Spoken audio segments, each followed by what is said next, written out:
Čau fakíni!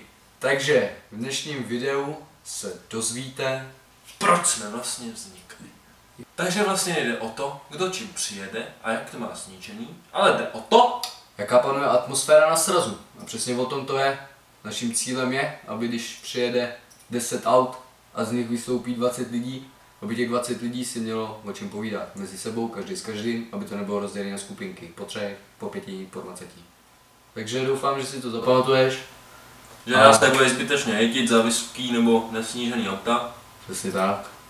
A prostě, kdo bude chtít, přijďte. Čím chcete. Přijďte na kole, přijďte busem. My se zlobit nebudem. Přesně tak. Říkáme, auta nejsou prioritou. Prioritou je mozek a dobrý lidi. Přesně tak. Skvělá nálada na našich srazech. Takže podporuj nás, sdílej nás, komentuj nás. Klidně napiš, co si o tomto videu myslíš. Nebo jestli to dává nějaký smysl. A podpoř nás. Když se ti to líbí, tak nás zazdílej, mrkni na naše další videa. Chystáme další, bude i kotel, budou mnohem lepší, než jsou teď. Takže se mějte hezky. A šťastný svátky. Přesně tak. A kdybyste nevěděli, tak jsme udělali ještě změnu. Máme nahoře v tom rohu.